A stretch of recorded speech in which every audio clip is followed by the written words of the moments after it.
Hey guys, I'm back with another episode of this SpeedCube design thing, and I got a couple new things or a couple new tools or whatever. I have my little keycaster here, so when I press Shift S,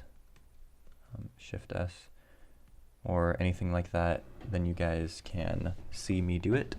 And I also got another mic, so tell me what you guys think about that in the description compared to my last video. So yeah, let's see, what are we gonna do today? I think we're gonna do the corner. So we have the corner, the center, and I think that's pretty much it. But let's do the corner first because it's a little bit simpler. So I'm gonna click on this, right click on it, and then say hide other parts. And let's just get started with this. So the first thing I'm gonna do is I'm gonna get rid of this nasty face here because like right here, you see these? I don't like these faces, so I'm gonna replace them with another face. So to do that, the first thing I'm gonna do is I'm gonna make a plane. So the way you do that is first select 3 points, and then on this little drop-down menu here, you want to say plane. Or if you don't click on the points first, you can click on plane, then click 3 point, and then after you've clicked 3 point, select 3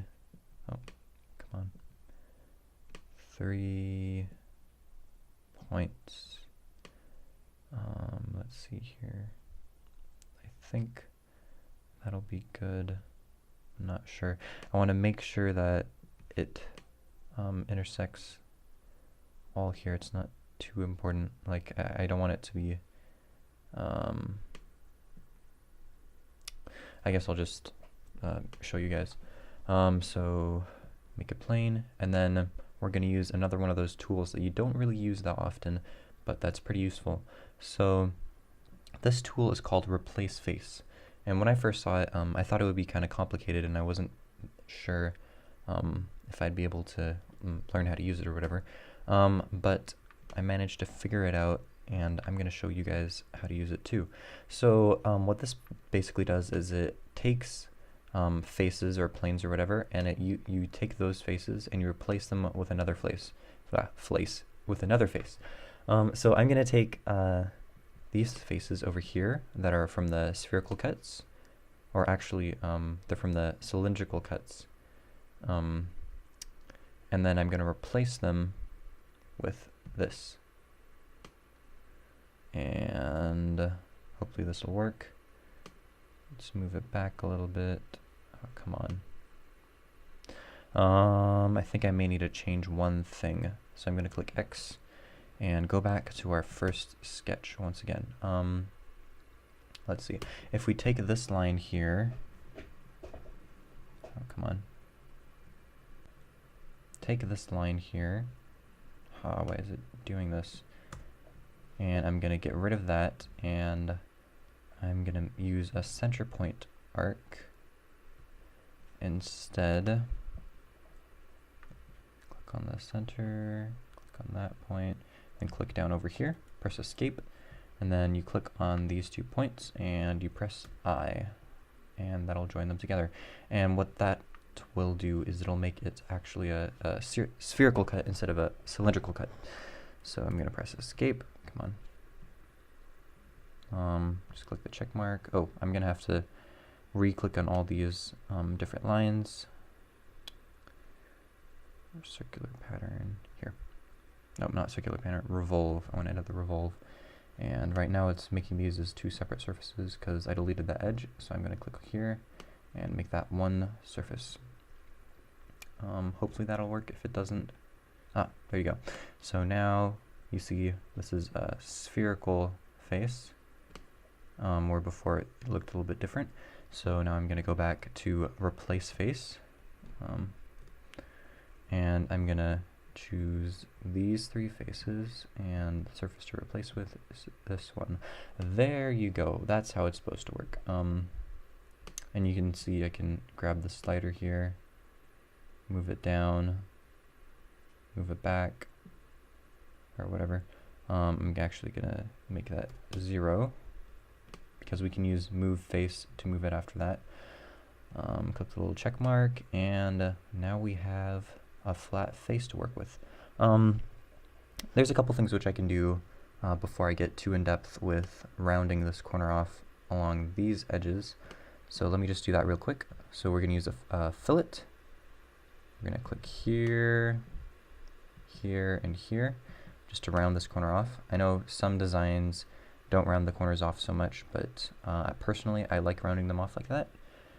Maybe not 5 millimeters. How about, oh, come on, 3. That looks pretty good.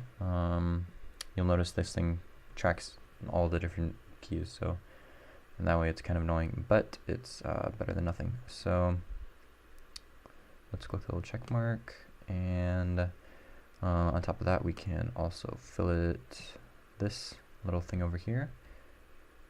So I'm going to click these 3 edges here, and let's make that 2 millimeter. Come on, maybe 1. There you go. Just round that off a little bit. I wonder why it doesn't work. Maybe 1.5. Oh, so 1.25 maybe. The reason it didn't work was because, oh man, 1.25. There you go. The reason it didn't work before is because if this fillet, you see this line here and this line here, if those 2 lines cross each other, which was what would happen if I made a 2 millimeter fillet, then it can't make the fillet because it wouldn't work. So now that fillet's done, and I think I'll wait to do the other stuff that I would usually do. So what I'm going to do is I'm going to click on this plane, this flat plane here that we made. By the way, you can get rid of this plane here by pressing plane P, P to show all planes, and then P again to hide all planes. So I'm going to click there, Shift S, N to be normal to, and I think I'm going to use a cross-section view. So if you go over here, or section view, that's what they call it. I'm going to click on this plane here, and you can see there's a little thing here that you can move. I'm going to just set that to 0. And what that'll do is it'll basically make a cross-section of your design. So here I'm just using that to cut off the thing, but what you could do is you could make a plane that cuts the cube in half, and then you could use cross-section to look at the pieces cut in half, or stuff like that. Anyhow, I'm gonna, oh, I didn't want that plane. Whoops. Let's turn section view off, turn section view on, and I don't want that plane. There you go. I just want that plane. Click the little check mark to finish that off. So yeah, I'm going to click on here, Shift S. Oh, I already am in a sketch. Didn't notice that. So I am going to make, I'm going to use these lines. That's what I'm going to do. I'm going to use this line, and this line, and then I'm going to fillet the edges to make what I'm going to use. So over here, this is tool. This tool is called Use, or Project, and what you do with that is you click on lines, and it'll convert those lines into lines in the sketch.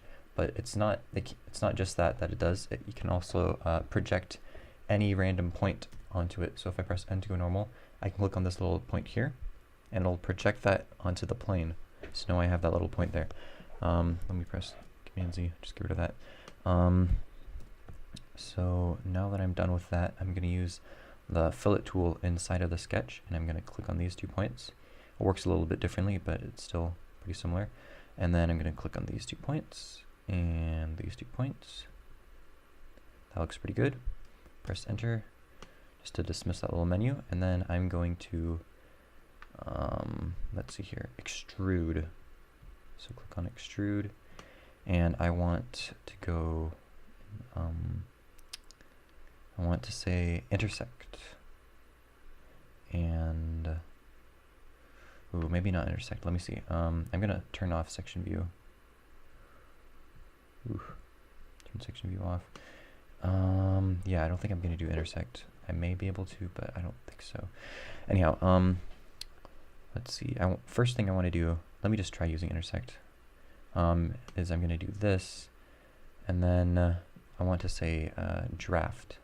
And what that's going to do is it's going to sort of move it out by a couple degrees. So let's try 30 degrees. Still a little bit, I'd like a little bit less, I think. Let's try 45 degrees. No, that's too much. 35 degrees. That's pretty good. Again, you want a little bit of contact area here where you're going to put the magnets. So maybe I'll make it 40 degrees. Yeah, that looks pretty good. And then let me see if I can get this other part here, because intersection basically takes the one solid. I can show you what the solid looks like. That's what the solid looks like. So it takes these two shapes and everything that's contained within both of them, it uses that as, that's what the new part is that's created. So I'm going to click intersection, and then I'm going to say second end position. And how about we draft that one as well? Just make it 60 degrees. There you go. So that way, basically what I did, I'll show you what the surface looks like now. I just created something, and so all of this foot here is included. Oh, whoops. I want to make sure it's on intersect. There you go. Another way that we could have done this, let me just right click on this extrude and say suppress. That'll just sort of like undo it. Is you can use the fillet tool. And I believe I'm going to be using this later on, but I might as well just show you now. And then let's say we want it to be 5 millimeters, or a little bit more than that. Let's say 7 millimeters, or 8. There you go. And then after you've done that, you can make a second a second value or whatever. So you can select, let me see, I think there's a way to do this.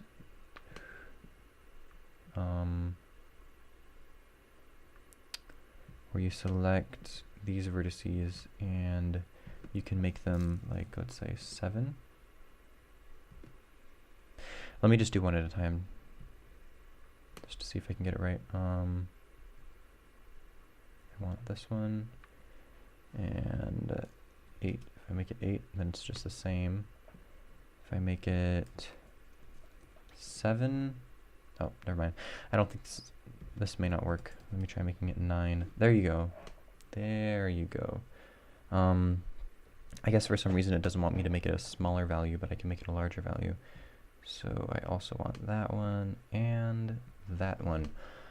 And so what that does is it basically goes from this value, or the value of that fillet, to the value of that fillet.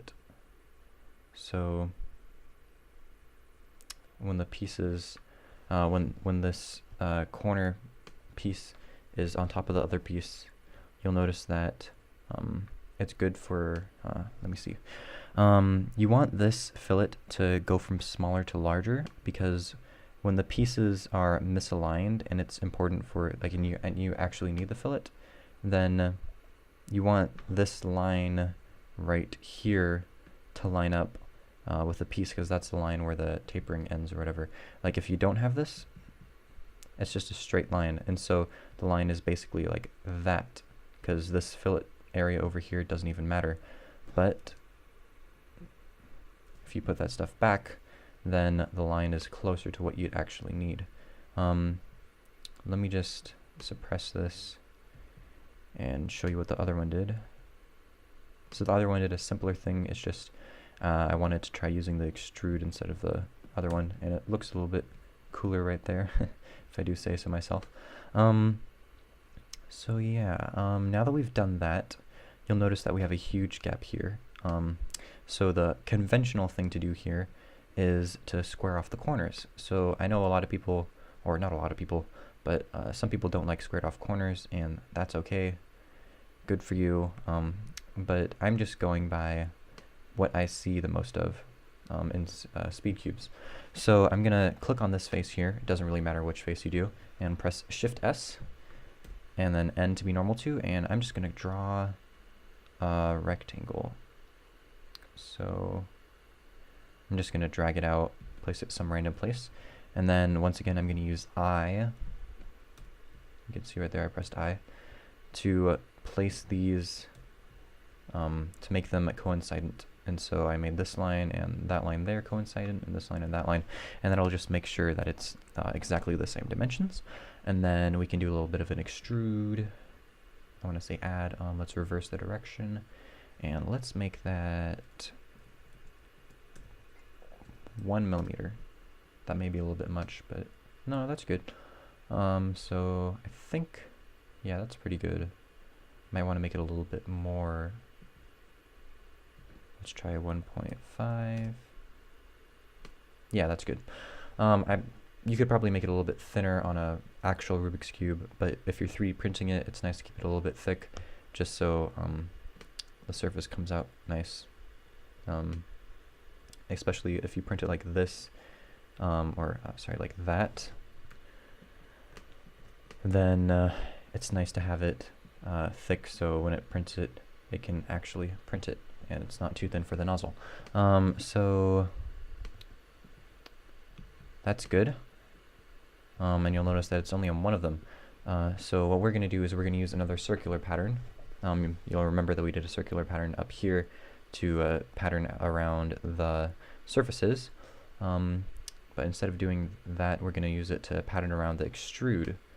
So you see there, we just want to do that to all the faces. And so instead of actually having to draw a sketch on each of the faces and extruding, this is a little bit easier and a little bit cleaner.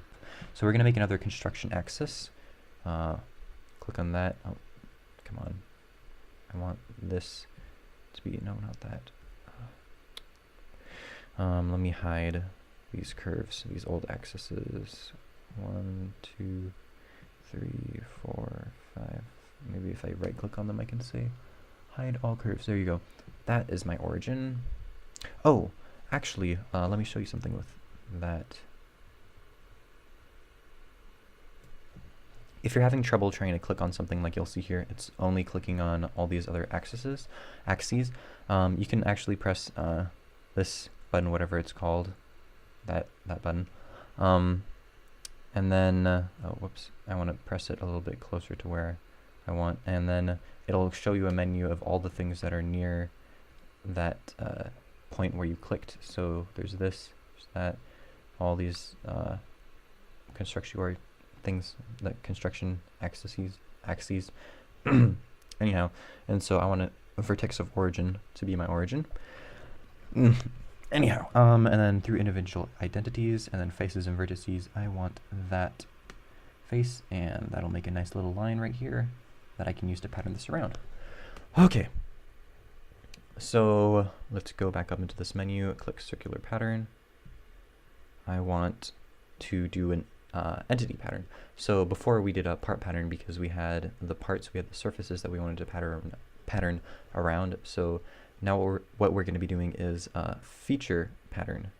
And what a feature pattern is it patterns something over here. So you could pattern extrude, or you could pattern a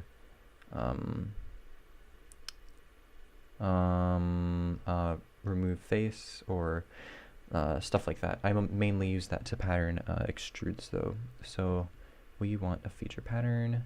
We want the feature to be patterned, to be the extrude. The axis of pattern is going to be this axis that we just made. And instead of 4, we want 3. Click the little check mark, and there we have our corner. I'm going to right click on these axes and say hide all curves because we don't need those right now. So yeah, this corner is starting to shape up. Let's do a couple last minute fillets, and it should be good. So I'm going to click up in this fillet thing, and I want to fillet this area here just to make it a little bit stronger. We want a lot less of a fillet though, so maybe 1 millimeter. Yeah, that looks pretty good. And while we do that, why not fillet this as well? Maybe not. It's not wanting to fillet this here. Ah, there you go. We can fillet all this. It's a little bit weird because of the way that I made this as a extrude instead of a revolve, but that's okay. How about we also fillet this? Just once again to make it a little bit stronger. You wouldn't have to do that with if you were injection molding it, unless you just wanted to do that to make it look nice. And we can also fillet these while we're at it, just to make that a little bit smoother. Now I want to do another fillet, and this fillet is going to be 0.5 millimeters, and that's just for these. Oh, whoops, not that. Oh, that works. Anyhow, I just wanted these two edges here, and that looks good. I'll fillet this just to clean that last bit up. If you're wondering why I'm not filleting any of these parts here, I'm going to do that all in one step, so I'm just going to save that until I do that. And I guess that was the last step. I can fillet these areas here. Oh, I probably should do that before I do this. Let me edit this. I do not want these fillets. Oh, come on.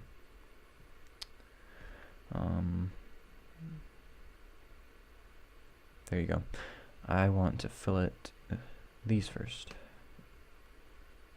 And since I'm squaring off the corners, I'll make that a little bit less.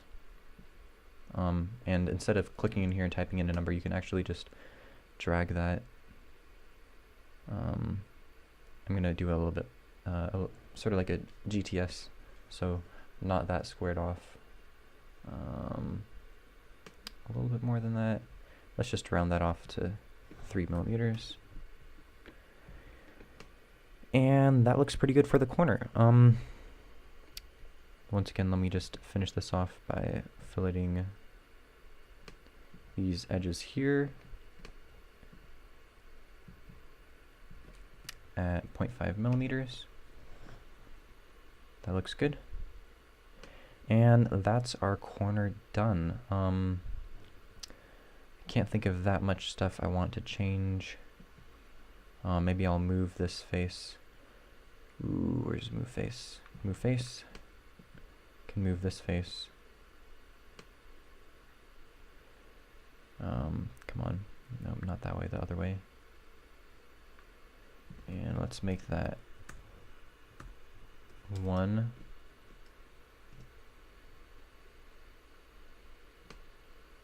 Ooh, it doesn't like doing a move face when there's fillets. So I'm gonna just click OK there, and I'm gonna drag this before the fillets. There you go. Magic. I guess I can use that as one last sort of tip for this episode. This thing over here, this menu is actually interactive, so if you want to change anything, I think I showed you that before by changing the original sketch, but you can also just drag stuff around. So you can say, I want this to happen first, so you can like drag it to where you want it to be, like it was here before, or you can drag this bar up here to go back in time, and then click, or yeah, it's kind of cool, you're like time traveling, and then after that you can click, what was I doing? Move face, yeah, so you can click move face, and then click on this. I want it to be in the opposite direction, and 5 millimeters is a little bit on the liberal side. 1 millimeter, that looks pretty good. Click the check mark, and then after I've done that, I can drag back up here, and it'll all work out. Let me just undo that.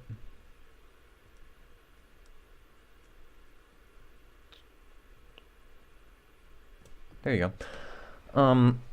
So yeah, that's another thing which just sort of shows the power of CAD tools. With this, just being able to go back and change anything that you want. But yeah, that'll be all for this episode. Make sure to like and subscribe and do all that good stuff. And hit the little notification bell just to make sure that you don't miss the next episode where we're going to be tackling the edge right here. Well, that's all for today's video. I guess I'll see you guys next week.